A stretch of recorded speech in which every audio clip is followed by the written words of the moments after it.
They said the store was giving everything away for free. I don't remember the exact words of the announcement, just that people in town were buzzing about it.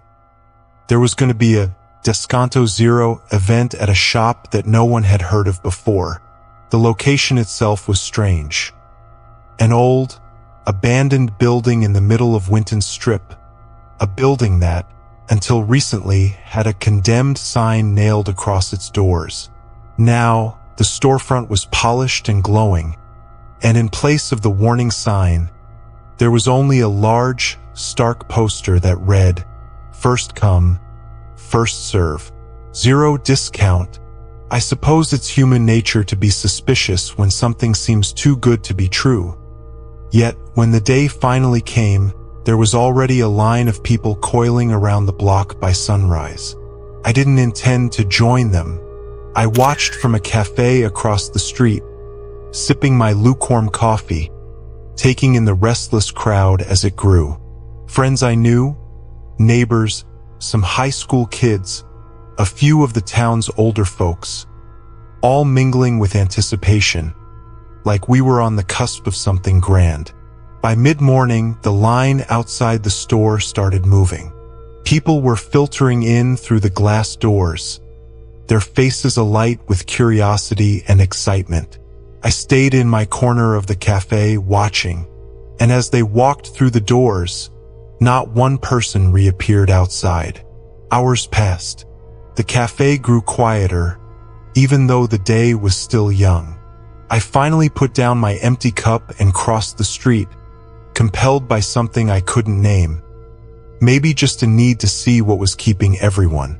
By now, the line had dwindled, but the people remaining outside were standing in an eerie silence, staring toward the store's entrance. Their eyes seemed unfocused, gazes fixed somewhere beyond the glass doors as if waiting for something. I stepped closer to the entrance, feeling strangely exposed, the faint echo of footsteps behind me. As I neared, a familiar face emerged from the doors.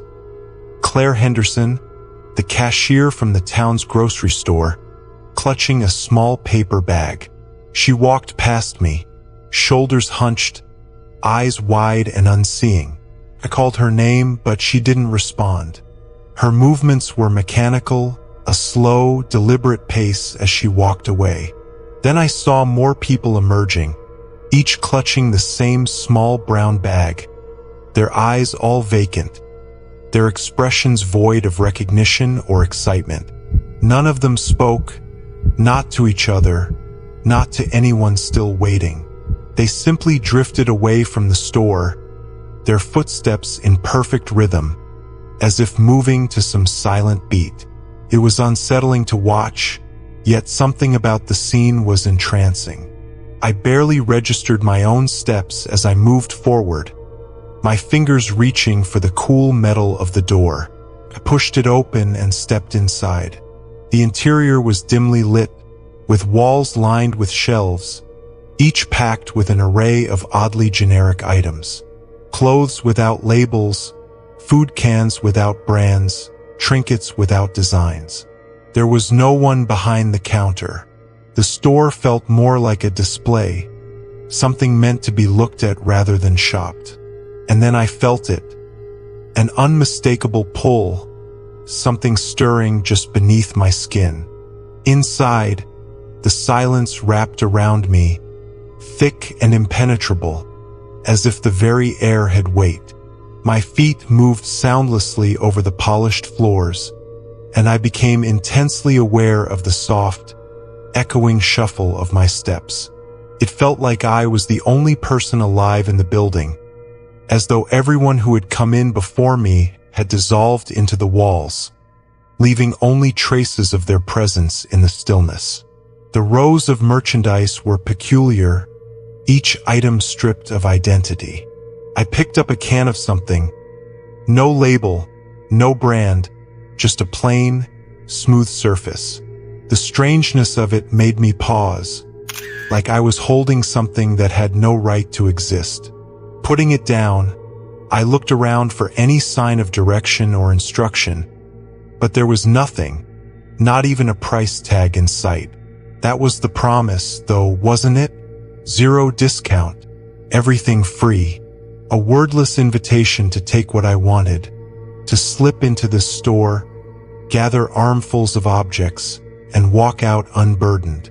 But when I tried to picture myself doing just that, a feeling like a damp shroud settled over me.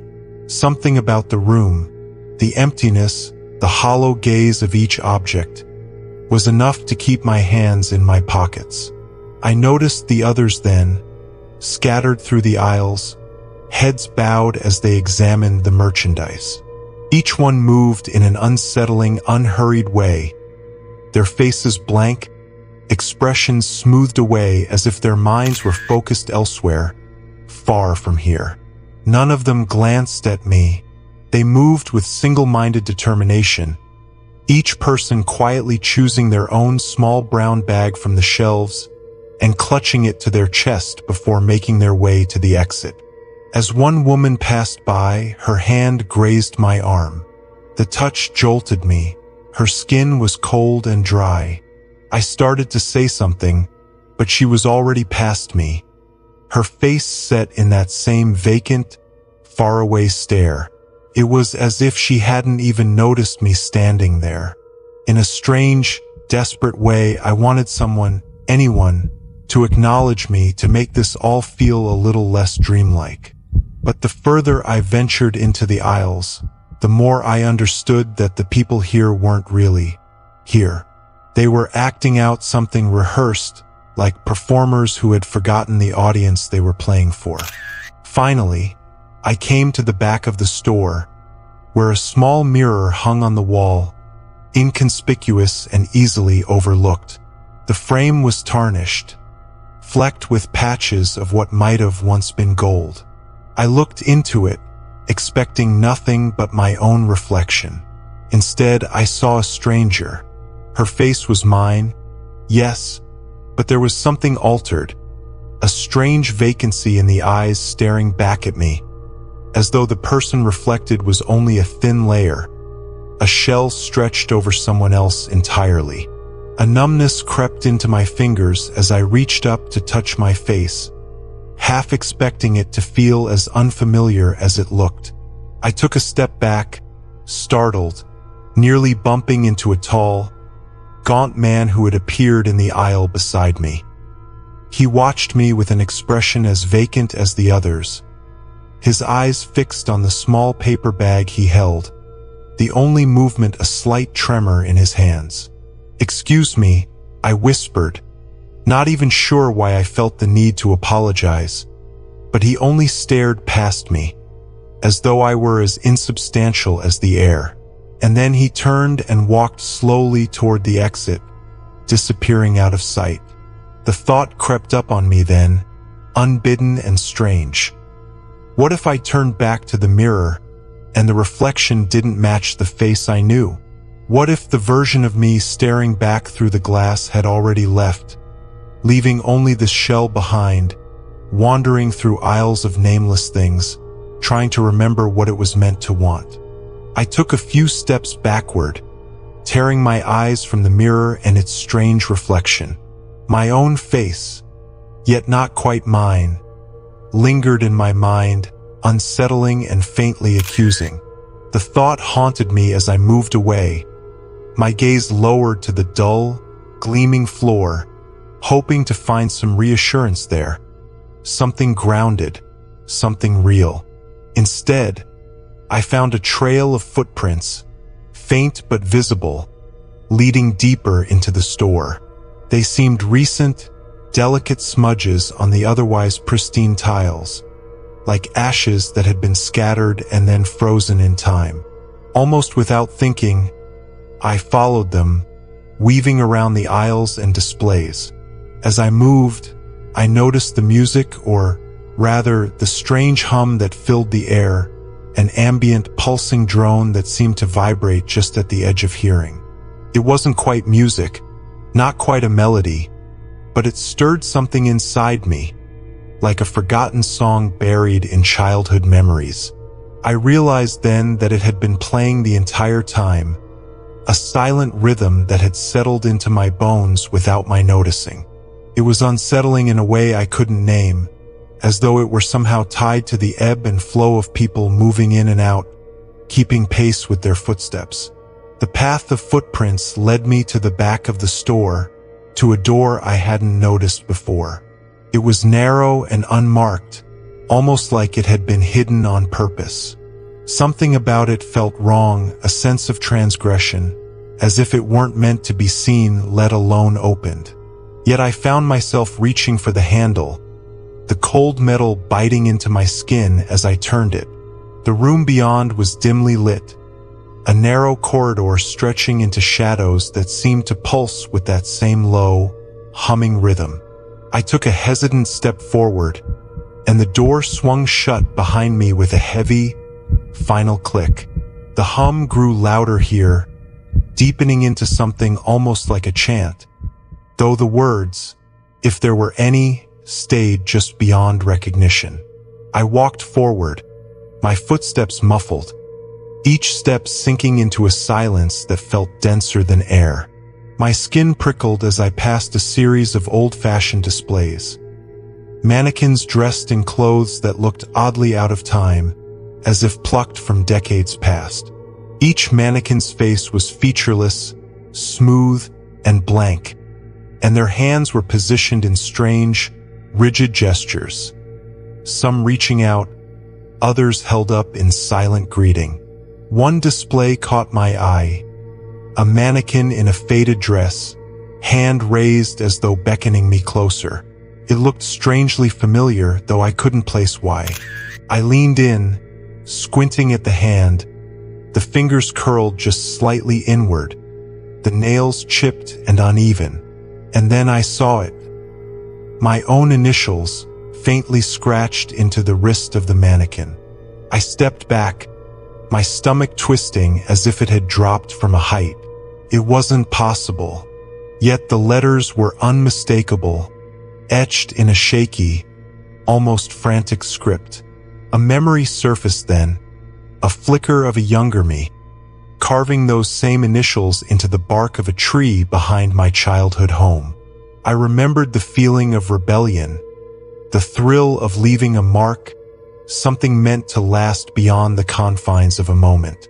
But here it was now, somehow transferred to this strange, lifeless figure, a relic of something that belonged to me yet was no longer mine. I turned away, moving further down the corridor, the mannequins' blank faces fading into shadows as I passed. I was beginning to feel disoriented, the walls seeming to close in, bending toward me, as though they had been waiting all along. I wanted to turn back, to retrace my steps, to leave this maze of dim light and shifting shadows. But the corridor only seemed to stretch further with every step, leading me deeper, further into an unknown I couldn't escape. At last, I reached another door at the end of the hall, this one slightly ajar. Through the crack, I could make out another room, dimly lit and flickering, as if illuminated by an unseen, dying light.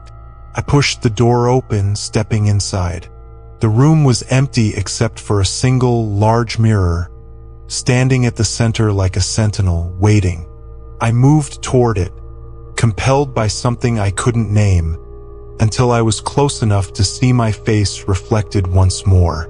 But this time, the eyes looking back at me were unmistakably mine. And yet, there was something else there, a lingering expression I couldn't recognize. It was like I was looking at a stranger who knew something I didn't, who had seen things I hadn't dared to face. I opened my mouth to speak, to ask a question I hadn't formed yet. And then the mirror flickered, just for a moment, and the reflection was gone, leaving only my own uncertain face staring back in silence. I stood before the mirror, transfixed. My own face felt unfamiliar, as if the very act of looking had reshaped it into something foreign. The room was silent, yet I felt surrounded by whispers, a sensation of being watched from all sides.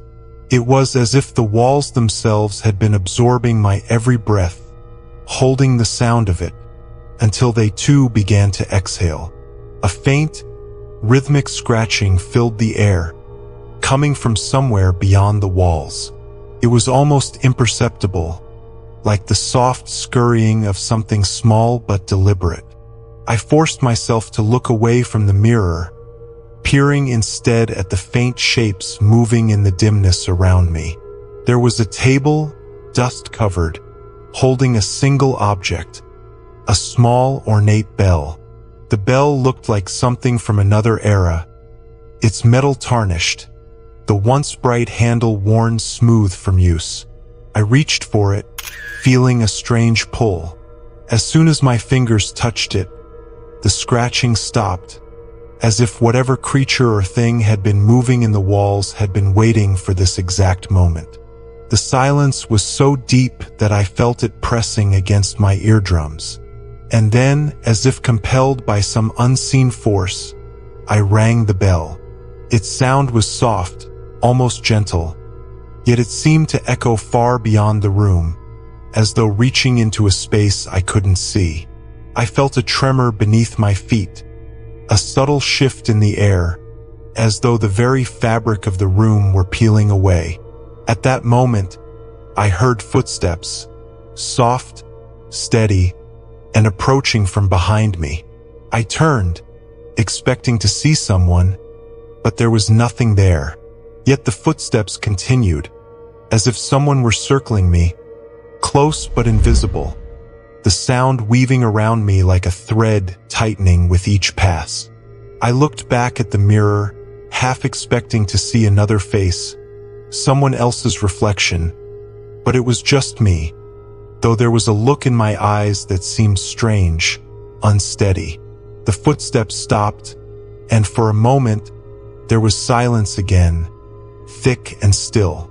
Then, faintly, I heard a voice, a murmur, soft yet distinct, as though someone were speaking directly into my mind. "Welcome, dear customer," it whispered, its tone low and strangely formal. "You've come for the deal of a lifetime, haven't you?" The words chilled me. It wasn't just the phrase. It was the intimacy of it, the way the voice felt like it had known me, had waited for me, perhaps for far longer than I could comprehend. I wanted to deny it, to step away, to insist that I had come here by chance, out of curiosity and nothing more. But the truth was that some part of me had been drawn to this place, compelled by that strange, unspoken promise. The voice continued, filling the silence with a quiet but insistent murmur. "Everything you want is here. Just look around. Take your pick. It's all waiting. All free." A shiver ran down my spine. Free. The word held a strange weight here, twisting in my mind until it felt like something entirely different. I thought of the people I'd seen outside the store, those dazed, empty faces, their eyes distant as though they'd left part of themselves behind. I took a step back from the mirror, and my gaze drifted around the room. The shelves were lined with objects, things that seemed harmless, yet somehow ominous in their arrangement. There were delicate figurines, faded photographs, broken toys, all things that seemed to have been abandoned, each one holding a story I didn't dare imagine. And then, I noticed something I hadn't seen before. A small, handwritten note pinned to the wall beside the mirror. The handwriting was uneven, almost frantic, the ink smeared in places, but I could make out the words, "Beware of what you take. Nothing here is free." Not truly. I felt a pang of dread, realizing that someone before me had left this message, a warning meant for those who would come after. Someone who had walked these same steps, seen these same things, and had known, in the end, the cost. I backed away slowly, my mind racing, and turned toward the door, my hand reaching for the handle. But the door, The one that had been so easy to open before was now locked. I tugged at it, trying not to panic, yet it wouldn't budge. The voice returned, softer this time, almost compassionate, though there was a hint of something darker beneath it. "Leaving so soon? You haven't even tried our best offer yet." I felt a pressure building around me, a weight pressing down, as though the very walls had grown thick with expectation. A part of me knew that leaving wouldn't be simple, that I was being drawn deeper into something I couldn't escape so easily. Yet I kept pulling at the handle, desperately, until at last, the door creaked open with a reluctant groan. I stumbled back into the main floor of the store, my heart pounding, my skin prickling with a sense of being watched. The aisles were still empty, eerily quiet, and I realized that I hadn't seen anyone else since I'd entered. Had I been alone this entire time, or were there others wandering unseen, trapped in their own hidden rooms? I took a deep breath, steadying myself, and began moving toward the entrance, toward the door that led back to the outside world. But as I approached, I noticed something strange. A subtle shift in the air, a heaviness that seemed to settle around the doorway, like an invisible barrier. And then I saw them. The other customers, the ones who had left before me, standing outside. Their faces were pressed to the glass, blank and unseeing, as though they had been frozen in place. Their eyes were vacant, empty, staring without really seeing.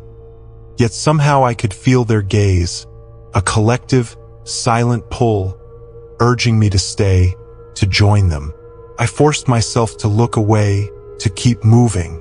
Yet I couldn't shake the feeling that something had changed within me, that some part of me had been marked, claimed by this place.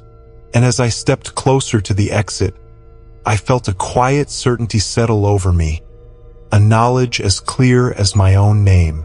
Whatever had brought me here wasn't finished with me. And as I reached for the door, I knew that leaving wouldn't be as simple as stepping outside.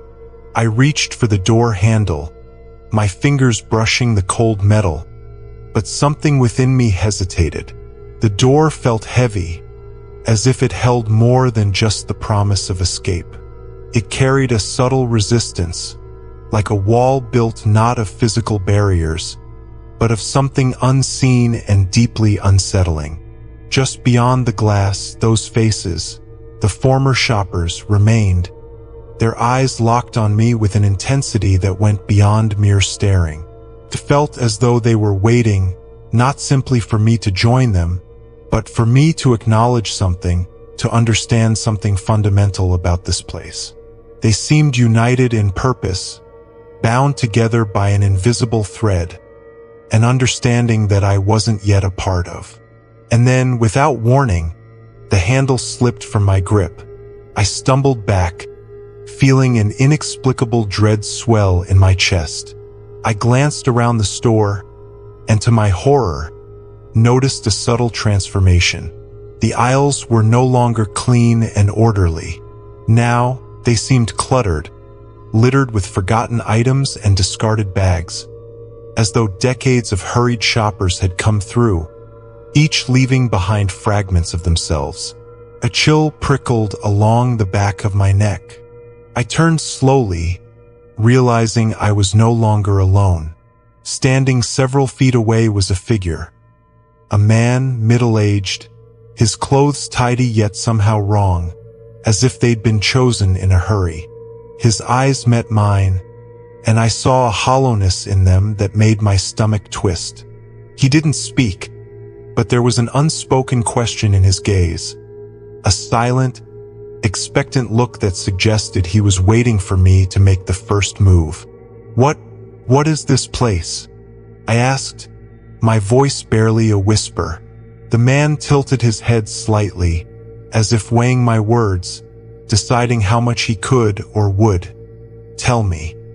His face softened, yet there was a strange detachment to his expression, as though he were both present and somewhere far beyond.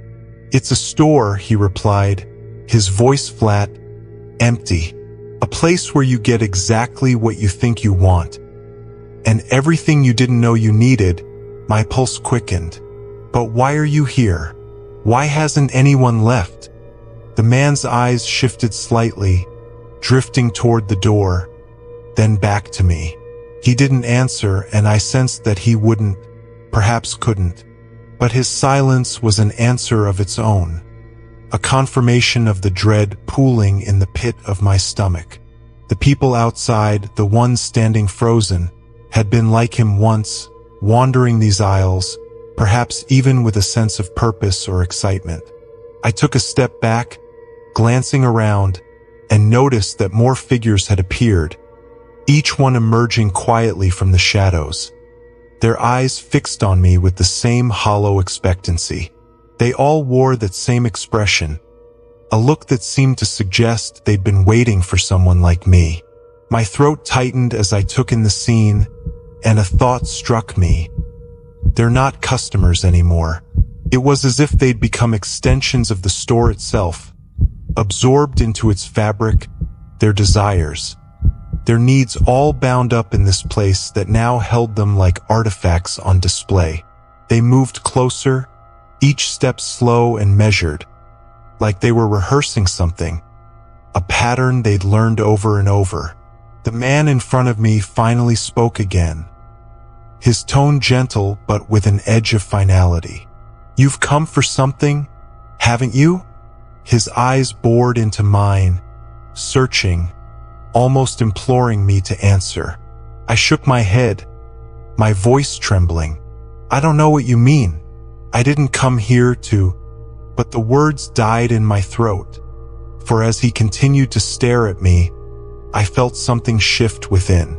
Memories I hadn't even been conscious of began surfacing. Fleeting desires, petty wants, tiny, inconsequential needs. They all seemed to crystallize, layering over one another until I was left with an uncomfortable truth. I had come here wanting something, something I hadn't named, something intangible but undeniable. The man seemed to sense this realization and nodded, a slight smile tugging at the corners of his mouth.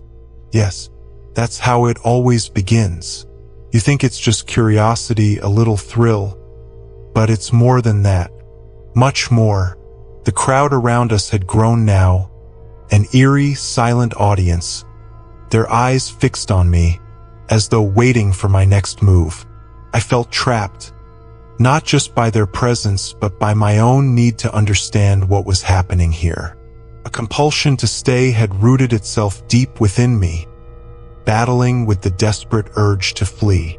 "Is there a way out?" I whispered, barely able to form the words. The man looked away, his expression dimming. "That depends on what you're willing to leave behind." I wanted to ask what he meant, but something told me that, deep down, I already knew. This place demanded more than just time or money. It required something far more personal. Each person here had given up a piece of themselves, something essential, in exchange for, I wasn't sure what, satisfaction, a sense of fulfillment, or maybe simply a release from the very desires that had brought them here. One of the figures in the crowd stepped forward, a woman this time, her eyes dark and glassy. "Don't fight it," she said softly, her voice carrying a strange resonance, as though it had come from a place beyond her. "Once you understand what you need, truly need, it will be yours." A shiver ran through me as I took in her words. There was a terrible allure in what she was saying, a sense of promise mingled with a warning. I looked around, my gaze shifting between the man, the woman, and the countless others whose lives had somehow been bound to this store. They weren't just telling me to stay. They were inviting me to surrender, to let go of something vital and leave it behind. It was as if the store itself thrived on these exchanges, feeding off the hidden wants and unspoken longings of its patrons. I took another step back, finally breaking free of their collective gaze, and turned toward the door. My hand gripped the handle tightly, and for the first time, I felt resistance not from the door, but from within myself. The urge to stay, to surrender to whatever this place offered, was growing stronger, a warm pull that beckoned to me like a dark promise. But as I closed my eyes, steadying my breath, I made a choice. I turned the handle with all the strength I could muster, willing myself to resist the call of this place. The door opened, and a burst of cold air hit my face. I stumbled forward, out into the night, feeling the eyes of those inside watching me, holding me in their silent grip until the very last moment. I walked away from the store, every step heavy with the knowledge of what I had left behind. As I reached the edge of the street, I glanced back, half expecting to see the figures standing at the windows, watching me as I disappeared into the night. But the windows were dark, the store silent and still, as though it had never opened at all. Yet as I continued down the street, a thought crept into my mind, unbidden and persistent. Had I truly left, or had some part of me been left behind, forever bound to that strange, inexplicable place? And as the cold night air wrapped around me, I couldn't shake the feeling that, somehow, the store was still with me, its presence lingering like a whisper in the back of my mind, waiting, ever so patiently, for the moment I would return. I thought I'd escaped. I thought the store would be something I could leave behind like a strange dream, something I could convince myself had been nothing but an overactive imagination. But in the days that followed, I began to feel its grip in small, insidious ways that settled into the corners of my mind like shadows in a dimly lit room. The first sign was the urge to return. It started subtly, a fleeting thought here, a pang of curiosity there. I'd catch myself glancing toward the direction of the store when I walked through town, my steps slowing as if guided by an unseen force. The pull was always there, quiet yet firm, a magnetic pull that seemed to grow stronger each time I resisted it. One morning, I woke with the taste of metal on my tongue and a memory I couldn't shake. Standing in front of the store's windows, gazing in at the motionless figures like a visitor at an aquarium. But unlike the night I'd walked away, this time I felt a sense of belonging, as if I were one of them, just another piece of the store's ever-growing collection. The thought made me shiver. I tried to go about my daily life, hoping the feeling would fade. I buried myself in routines, made endless to-do lists, and filled my time with anything that kept me busy. But the pull only grew stronger. In quiet moments, I'd feel it, a soft whisper that seemed to emanate from deep within, coaxing me to return. At first, I resisted. I told myself that it was only my mind playing tricks on me, that the store was just an oddity, a place that had left a strange impression. But the more I tried to shake it off, the more it settled in, like an itch that wouldn't go away, a weight pressing down on my chest. One night, as I lay awake, unable to sleep, I found myself wondering, what would happen if I did go back? Would I find the store exactly as it had been, filled with those strange, silent figures, their eyes fixed on me with that eerie expectancy? Or would it be different this time, somehow more personal, as if it had adapted to me, changed in response to my thoughts? I shook my head, forcing myself to dismiss the idea. But as I drifted off to sleep, I dreamed of the store again. Only this time, I was inside, wandering the aisles, my footsteps echoing in the empty space. The shelves were lined with items I didn't recognize, objects that felt familiar yet foreign, as if they'd been taken from fragments of forgotten memories. In the morning, I awoke with a start, the dream lingering like a heavy fog in my mind. I told myself it was just a dream, but the feeling was too vivid, too real. It was as though I'd actually been there, as if some part of me had wandered back while I slept. The pull was unbearable now. Finally, on the third day, I gave in. I told myself I'd go back just once, just to see if the store was really there, to prove to myself that it was all in my head.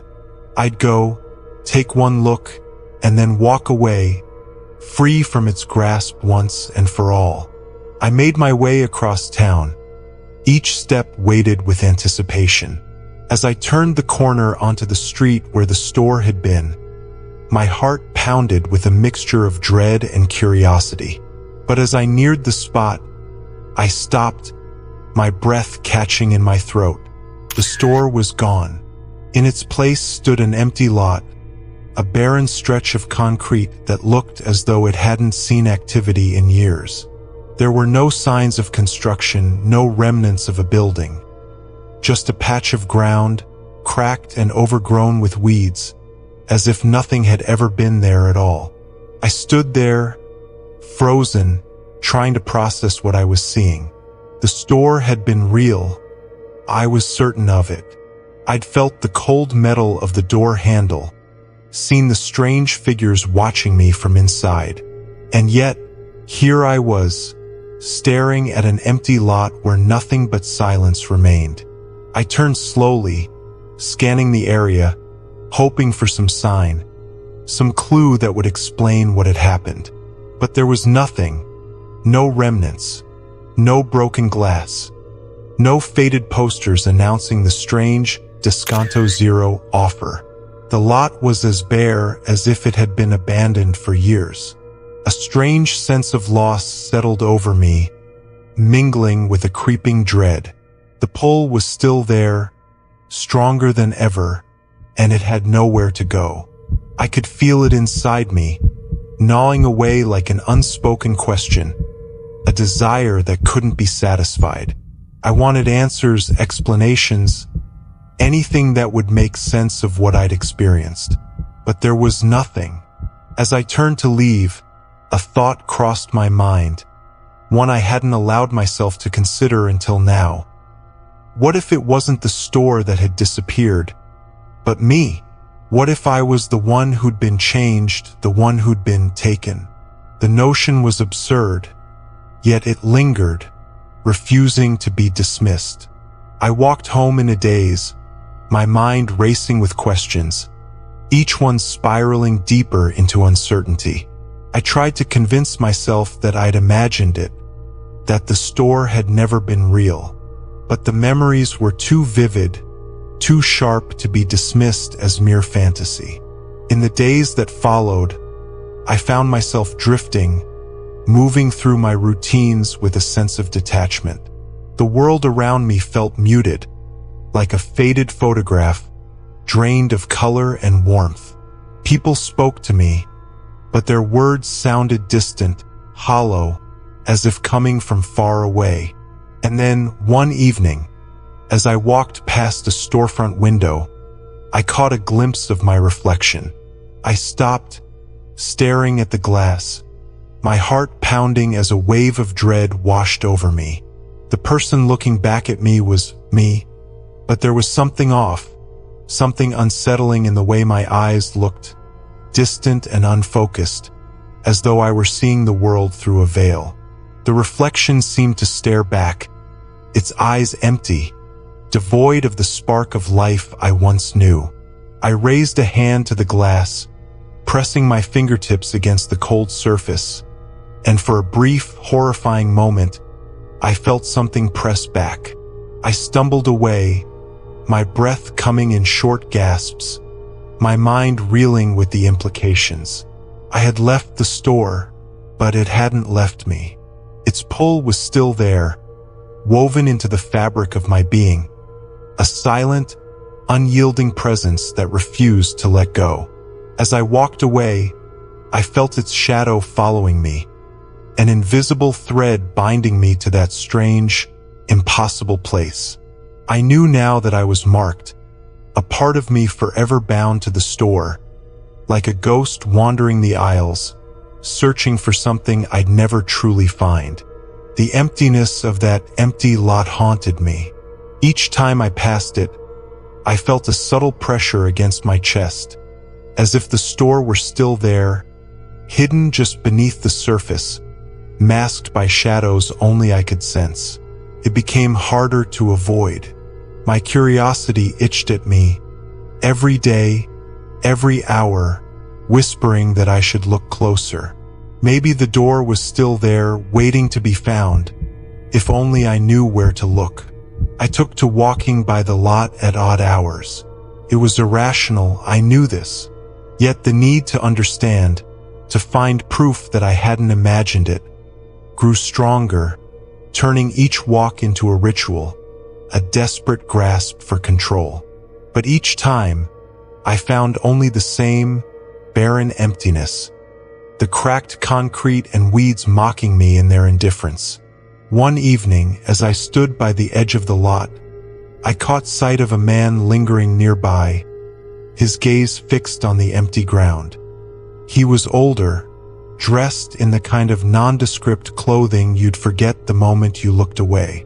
But something about the way he stared at the lot struck me. His posture was tense, almost reverent, like he was watching something sacred. I approached him cautiously. "Did you see it too?" I asked, trying to keep my voice steady, as though admitting it aloud might make it more real. The man's gaze flickered toward me, his expression unreadable. After a moment, he gave a slow nod, his eyes narrowing as he studied me. "It's never really gone, you know," he said, his voice low and gravelly. "Places like that don't just disappear.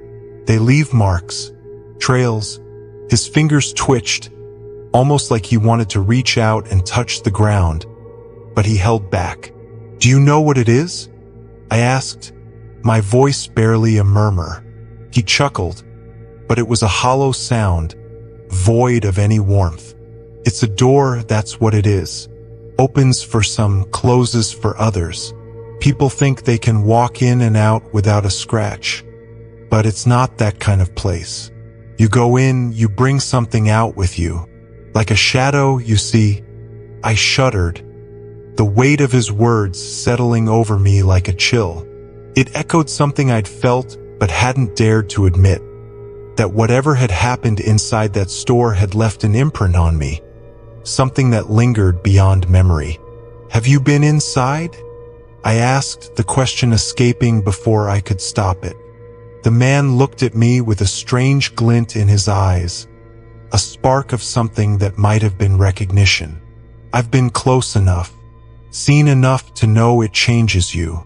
You think it's just another store, but then it hooks into you, gives you thoughts, desires, makes you want things you didn't even know you wanted."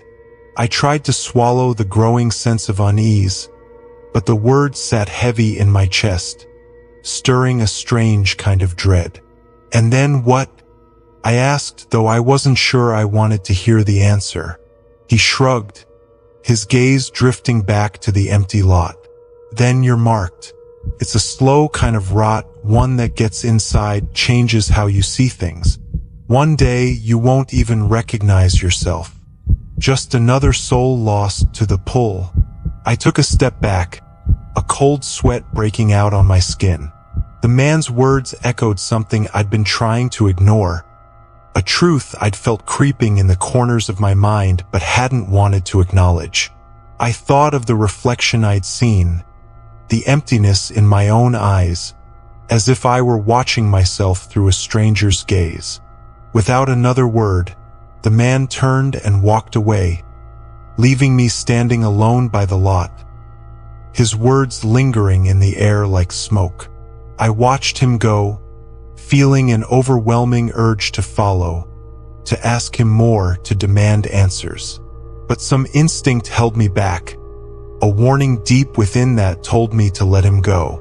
I stood there for a long time, the night pressing in around me, the silence of the empty lot somehow louder than anything I'd ever heard. I wanted to walk away, to shake off the conversation like a bad dream, but the pull kept me rooted, as if the ground itself were holding me there. Finally, I forced myself to turn away, each step feeling heavier than the last, as though some invisible thread were tugging me back, pulling me towards something unseen. As I walked home, I could feel the weight of the store lingering in my mind, its presence like a dark stain that refused to fade. The man's words echoed in my thoughts, twisting and curling around every fragment of doubt I tried to bury. By the time I reached my apartment, I felt as though I'd left a part of myself behind, something essential that I could never reclaim. The days that followed felt unreal, as though I were drifting through them in some foggy limbo. Everything around me, my home, my routines, the familiar faces of people I passed in town, seemed to have dulled, like a photograph left in the sun too long. Even my own thoughts felt muted, the memories of the store like half-forgotten dreams, lurking just beneath the surface. At night, I'd lie awake, my mind circling around that empty lot. I began to notice changes in myself, small but unsettling shifts in how I saw things, in what I found myself drawn to. The most innocuous objects, a billboard flashing sale, a pile of shopping bags by a neighbor's door, would catch my attention, holding it far longer than they should. They seemed to whisper promises just out of reach, stirring a longing I couldn't quite place. One evening, after a particularly restless day, I found myself heading back toward the lot. I couldn't explain why. It was as if my feet moved of their own accord, leading me down the dimly lit streets until I stood once again at the edge of that barren concrete patch. I didn't know what I was hoping to find, but the emptiness drew me in, like a hole in the earth calling me to look closer. The lot was still there, unchanged, as though time had frozen around it. Yet something felt different tonight, an unnameable sensation that prickled along my skin, filling me with a vague dread. The space seemed more tangible, as if its invisible edges were closing in, pressing against me, beckoning. I stood there for what felt like hours, the cool night air settling around me like a thin veil, the silence of the lot louder than the hum of the town beyond. Just as I turned to leave, I saw it. A flicker at the far end of the lot, a shimmer of light that blinked in and out, barely visible, like the faintest spark from a dying ember. Curiosity gripped me, and I found myself moving toward it, my steps tentative but unyielding. The light grew as I approached, taking on a shape that was disturbingly familiar. And then, with a quiet hiss, a doorway appeared, outlined by a faint glow, just as it had on that first night. I stared at the door, a mixture of terror and fascination knotting in my stomach. It was as if the store itself had been waiting for me, lurking in the shadows until the moment I was ready or vulnerable enough to return. The thought of stepping inside again made my skin crawl, but some part of me, that same strange compulsion I'd felt since my last visit, urged me forward. I told myself it would be different this time, that I could go in, see what was inside, and leave with answers rather than questions. I took a deep breath and reached for the door handle, feeling the cold metal beneath my fingers. The door creaked open, revealing the same darkened interior, shelves lined with items that seemed to pulse with an unspoken lure. As I stepped inside, a peculiar scent wafted toward me, a blend of must and something sharper, metallic. The air felt heavier here, thick with a strange energy that seemed to seep into my pores, clouding my thoughts. The aisles stretched before me in endless rows, each one stacked with goods that seemed to glow faintly, as though charged with some hidden power. I moved down one aisle, my gaze drawn to the items without fully understanding why. They were ordinary things, clothing, trinkets, electronics. But each one seemed to pulse with a faint light, as if waiting to be chosen. I could feel their silent promises pulling at me, their allure growing stronger the longer I looked. And then I heard it, a faint murmur that seemed to drift through the air, weaving in and out of the silence. It was too quiet to make out words, but the tone was unmistakable. A soft, rhythmic chant, hypnotic and soothing, like a lullaby whispered just out of reach. It seemed to echo in my mind, lulling me into a strange calm, urging me deeper into the store. The sound grew as I continued down the aisle, wrapping around me like a comforting embrace. It was familiar, almost soothing, a voice that seemed to know every fear, every doubt I'd ever had, and whispered promises of solace, of fulfillment. Before I realized what I was doing, I reached out and picked up a small trinket from one of the shelves. A keychain, plain and nondescript, yet warm to the touch, as though it had been waiting just for me. The weight of it in my hand was oddly satisfying, filling me with a fleeting sense of comfort, of belonging. I held onto the keychain, feeling its warmth seep into my skin, a strange calm settling over me. For a brief moment, I felt complete, as though every piece of myself had fallen into place, as though I'd finally found the thing I'd been searching for. But then, a sharp jolt snapped me out of my daze. I blinked, the fog lifting just enough for me to see where I was, to remember why I'd come here. The store, the doorway, the strange pull it had on me. It all came flooding back, washing over me like a cold wave. I dropped the keychain, my hand trembling as I took a step back, my heart pounding against my ribs. The murmur had stopped, replaced by an oppressive silence that felt heavy, suffocating. I could feel the walls closing in, the shelves towering above me like silent sentinels, their shadows stretching long and dark. Panic clawed at me, and I turned, stumbling back toward the entrance. But the door was gone. The faint glow that had marked its outline vanished, leaving only an unbroken wall of darkness.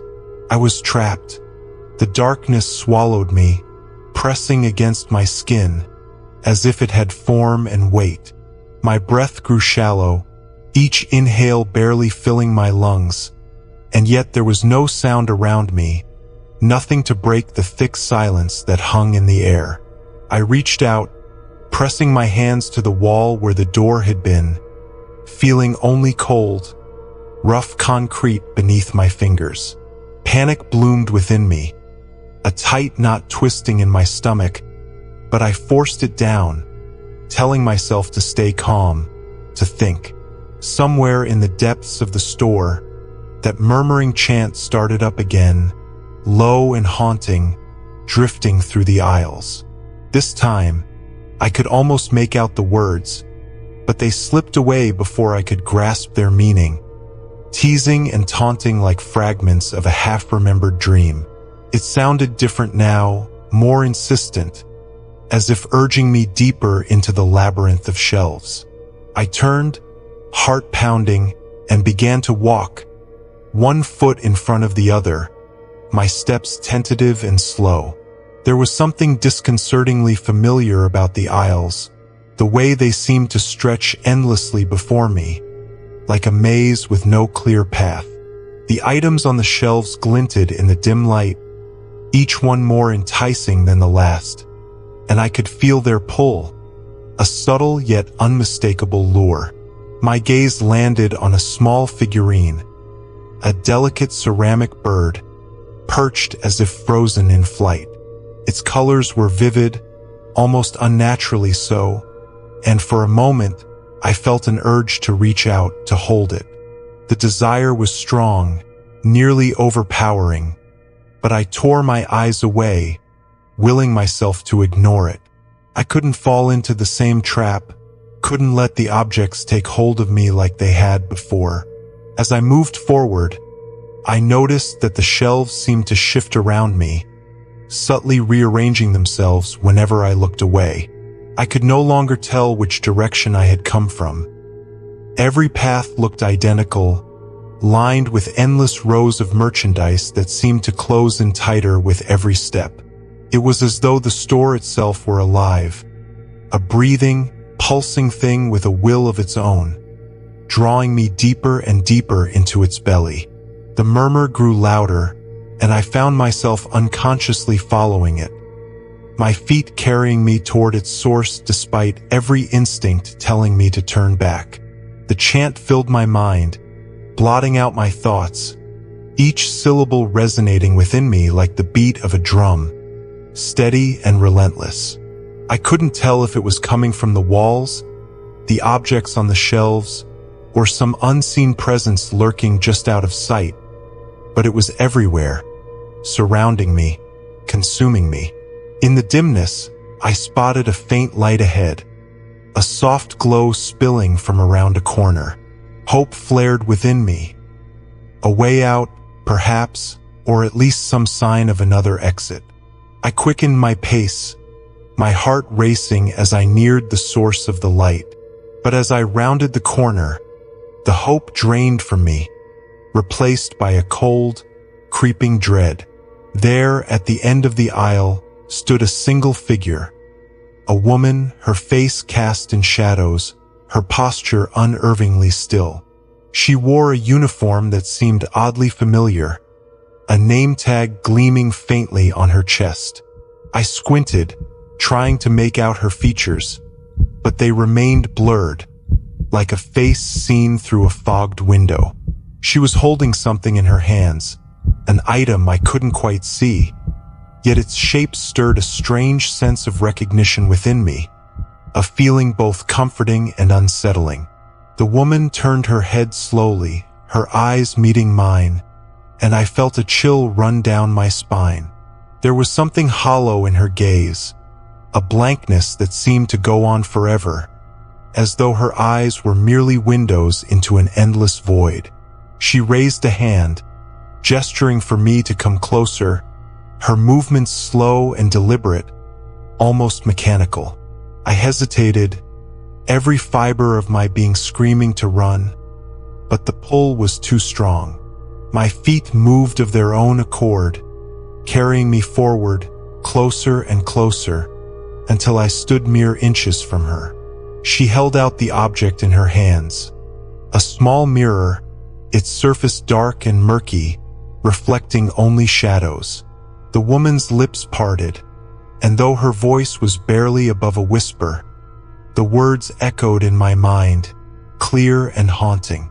"See yourself," she said, her tone devoid of emotion, a hollow echo of something once human. Compelled, I reached out, my fingers brushing against the mirror's cold surface. As I looked into it, my own reflection stared back, but there was something wrong, something missing. The eyes that looked back at me were dull, empty, lifeless, as though all the light had been drained from them.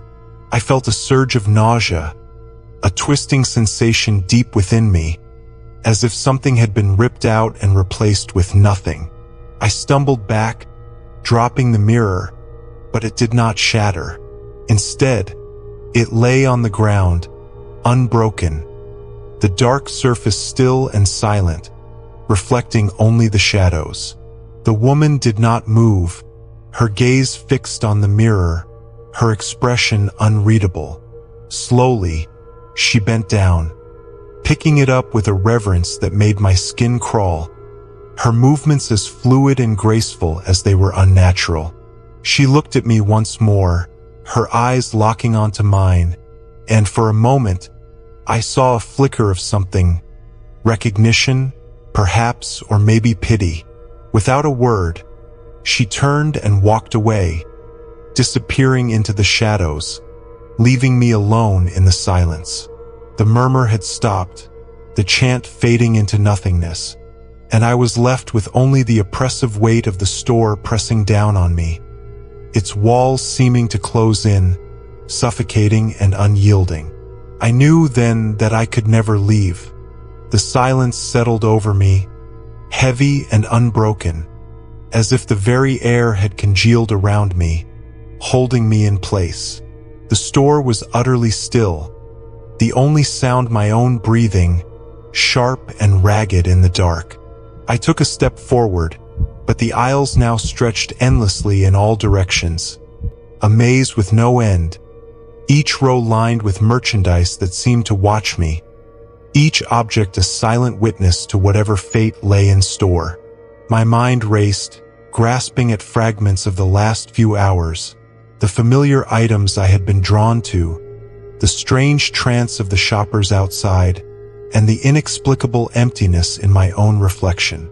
I felt as though I were standing on the edge of something vast and unknowable, a precipice I hadn't chosen to approach but now found myself teetering over. And then, just as suddenly as it had vanished, the door appeared before me. It was the same entrance I had come through earlier, the same door with its gleaming Desconto Zeroed sign, welcoming in a cheery, deceitful font. I could see the street beyond it, people moving about in the cool night air, unaware of the strange happenings within. Freedom was there, mere feet away, beckoning me back to normalcy. I stepped forward cautiously, my eyes fixed on the door as if it might vanish if I looked away. My hand reached out, and as I pressed my palm against the cold glass, I felt a shiver run through me, a strange electric sensation that made my skin crawl. I hesitated, glancing back over my shoulder, but the store was empty, the dark aisles stretching silently into the shadows. The woman, the shelves, even the merchandise itself, seemed to have faded away, leaving only me and the door. But as I turned the handle and stepped outside, a chill ran through me. People bustled around the entrance, their faces familiar yet eerily blank, eyes fixed on the store as if entranced. They didn't see me, didn't even glance in my direction, as if I had ceased to exist altogether. I moved past them, trying to shake off the lingering unease, but something felt wrong, profoundly wrong, like a loose thread tugging at the edge of my mind. I continued down the street, away from the store, breathing deeply, trying to ground myself. Yet, with every step, that sense of detachment grew stronger, an uncomfortable awareness that something essential had been left behind. I tried to remember details, why I'd entered the store in the first place, what I had hoped to find. But the memories slipped away like sand through my fingers, leaving only vague impressions, like the residue of a fading dream. When I finally stopped in front of a glass storefront, I glanced at my reflection, expecting some semblance of familiarity. But the face that stared back was a stranger's. My features were there, but they felt hollow, unfamiliar, as if they belonged to someone else entirely. My eyes were dull, devoid of life, like the empty gaze I'd seen in that strange woman. And in that moment, a horrifying realization washed over me. Whatever part of me had left that store was no longer mine. The memories of the past day were a blur, a foggy haze that I could no longer penetrate. I tried to reach back, to remember the people I'd known, the places I'd been, but each attempt felt emptier than the last, slipping further from my grasp. I had become one of them, a vessel hollowed out and filled with nothing but the compulsion to spread the allure of that store, that sinister trap disguised in the garb of a simple Black Friday gimmick. As I wandered back toward the shop, my legs carrying me without direction, a strange calm settled over me, like the final note of a song I had no memory of hearing. The store loomed before me once again, a beacon in the night, waiting patiently, knowing I would return. And as I stepped back inside, the door swinging shut behind me, I knew with chilling certainty that I would never truly leave.